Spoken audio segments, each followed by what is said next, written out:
नॉलेजपुर channel YouTube channel पे आप लोगों का स्वागत है। इस चैनल की मदद से आपको क्लास 10th के साथ साथ बहुत सारे ऐसे सिलेबस हैं जिसमें कि आप लोग जैसे कि 10th में इकोनॉमिक्स के कुछ चैप्टर हैं, साइंस के कुछ प्लेटफॉर्म जैसे कि आप ले सकते हैं केमिस्ट्री, फिजिक्स या बायोलॉजी, तो जिसमें यहाँ बहुत सारे टीचर मिलकर एक निःशुल्क शिक्षा का प्रबंध किए हैं। उनके मदद से यहाँ सारे के सारे सिलेबस को कवर अप करते हुए आप लोगों को यहाँ एक अच्छा प्लेटफॉर्म मिलेगा, कुछ नया सीखने को मिलेगा।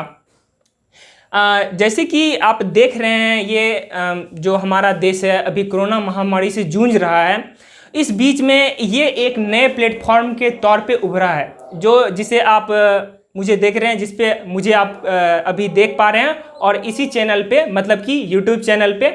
तो इस पे मैं आप लोगों के लिए जो है 10th के जीव विज्ञान को रखूँगा, जो कि आप ऐसे सोच रहे होंगे कि आपका सिलेबस कवर अप नहीं हो पाएगा और एक अच्छे व्यू से हम लोग नहीं पढ़ पाएंगे। तो ऐसा कुछ सोचना नहीं है, आपको एक सही डायरेक्शन मिलेगा और एक सही डायरेक्शन और वे के साथ साथ आप जो है इस सिलेबस को कवर अप कर पाइएगा मेरे साथ। मेरा जो नाम है वो सन्नी कुमार है और मैं आप लोगों के बीच अभी जीव विज्ञान के जो बिहार बोर्ड है जीव विज्ञान, उसके बिहार बोर्ड के जीव विज्ञान जो है एक शाखा है किसकी, साइंस की, उसके अंतर्गत हम आपको उसके सिलेबस को भर्बली बता रहे हैं, जो कि इस प्रकार से हैं।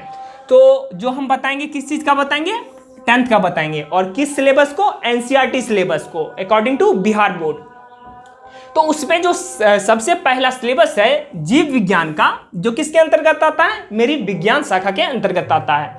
तो अब देखिए, अब हम क्या बात करेंगे, इसके फर्स्ट लेसन की बारे में, जो कि मेरा क्या है, जैव प्रक्रम। जैव प्रक्रम होता क्या है, इसमें मुख्य रूप से पोषण, श्वसन, उत्सर्जन, इसके विषय में अध्ययन करते हैं। किसके विषय में, श्वसन, पोषण, उत्सर्जन के विषय में, जो कि हमारे एनसीईआरटी बुक के लेसन नंबर 6 में मौजूद है।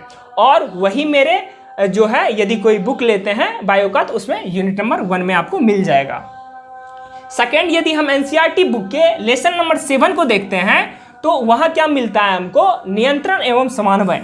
जो क्या है, मुख्य रूप से ये समझ सकते हैं मतलब जीवों में जो नियंत्रण क्रिया होती है, नियंत्रण जैसे हम अपने जीवों को जो उत्पन्न करेंगे, तो उसके लिए क्या, अब ये तो नहीं है कि हम दो हमारे गिल्लो वाला बात, तो हम दो हमारे गिल्लो वाला बात नहीं है।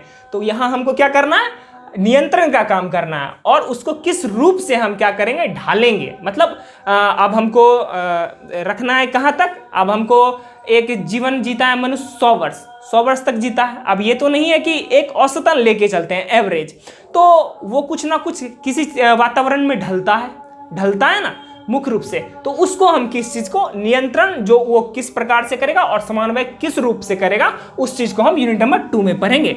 उसके बाद मेरा थर्ड यूनिट जो है वो मेरा एनसीईआरटी के लेसन नंबर 8 में मिलेगा।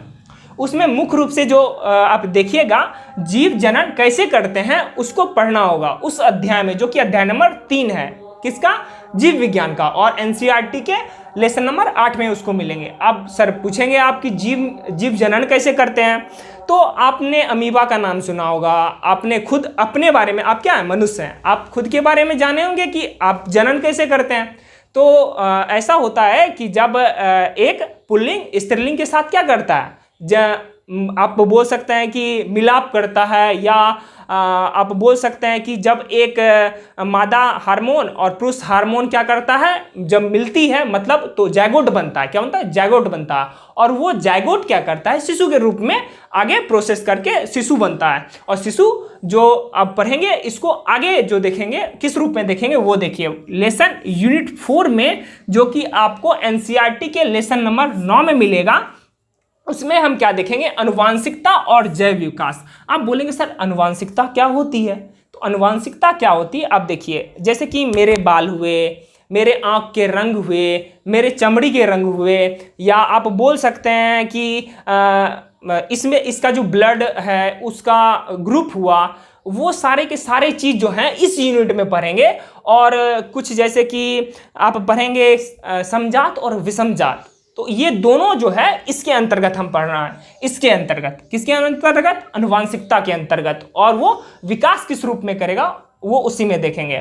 सेकंड, एक जो सबसे बोल सकते हैं कि एक मोस्ट बहुत ही अच्छा रोल अदा करता है बायो में। बायो क्या, आप सभी आप ले लीजिए, केमिस्ट्री ले लीजिए, फिजिक्स ले लीजिए, इतना तक कि बायो में भी ले लीजिए, ये एक महत्वपूर्ण रोल अदा करता है। कौन, ऊर्जा, एनर्जी, ऊर्जा के स्रोत। तो मुख्य रूप से जो हम इसमें पढ़ेंगे वो पढ़ेंगे जैव और अजैव, ठीक है, जैव और अजैव। तो इसमें हम जन्मीन आप पूछिएगा कि सर ऊर्जा क्या होता है, तो ये one form to another form change होता है। ये आप इसका बोल सकते हैं कि डायरेक्ट यूज नहीं कर सकते, यूज तो कीजिएगा, लेकिन ये क्या होगा, एक फॉर्म से दूसरे फॉर्म में चेंज होता है, ओनली वन, ठीक है। लेकिन ठीक है, ये मेरा 5वां यूनिट था। छठा जो यूनिट है, आपको मुलाकात होगी हमारे पर्यावरण से।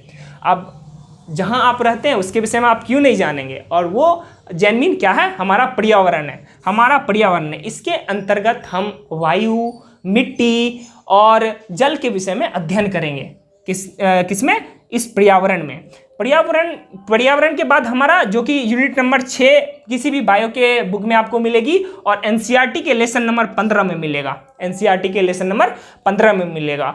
और मेरा 7वां टॉपिक और अंतिम, बायो का अंतिम टॉपिक जो होगा वो प्राकृतिक संसाधनों का प्रबंधन। मतलब प्राकृतिक संसाधन जैसे जल हुई, मृदा हुई, वायु हुई, इस चीज का प्रबंधन। प्रबंधन क्या होता है, किसी भी चीज को हमको सही समुचित रूप से उपयोग करना। अब जैसे हम मान लेते हैं कि जल, अब कहीं कहीं बोला जाता है वृक्ष का बचाव, बोलता है कि जल को एक समुचित मात्रा में उपयोग करना। तो इस क्यों बोला जाता है, हमारे भविष्य के लिए जो है वो संरक्षित रहें, उसको किस रूप से प्रबंध करेंगे कि जो हम एक वाटर को उपयोग करें, और वेस्ट वाटर जो हमको, जैसे कि हाथ से हम जिस पानी से हम हाथ को धोए, उस पानी को हम इकट्ठा करके क्या कर सकते हैं, किसी ना किसी फॉर्म में उसको यूज कर सकते हैं या नहीं कर सकते, उपयोग कर सकते हैं। तो वो प्रबंधन के थ्रू आएगा। तो वो प्राकृतिक संसाधनों का करना है, ना कि मानव निर्मित का करना है। प्राकृतिक और मानव निर्मित दोनों अलग अलग चीज है। तो यहाँ किस चीज का करना है, प्राकृतिक संसाधनों का करना है, जो कि यूनिट नंबर 7 और एनसीईआरटी के लेसन नंबर 16 में पढ़ना है। तो हम जो अब आगे डिस्कस करेंगे, हम अपने फर्स्ट यूनिट पे चलेंगे, जो कि मेरा फर्स्ट यूनिट है जैव प्रक्रम। और कोई भी दिक्कत हो, किसी तरह का दिक्कत हो, तो जब हम पढ़ाएंगे तो पढ़ाने के बाद आप कमेंट सेक्शन में कमेंट कर दीजिएगा, और आपको अगले क्लास में उसका फीडबैक जरूर मिलेगा। और आप खुद फीडबैक देते रहिए कि मेरा क्लास कैसा है, और आपको ये चैनल अच्छा लगा हो तो सब्सक्राइब जरूर कीजिए, और कमेंट सेक्शन में जो आपको डाउट हो रही हो वो कमेंट सेक्शन में कमेंट करें। Thank you.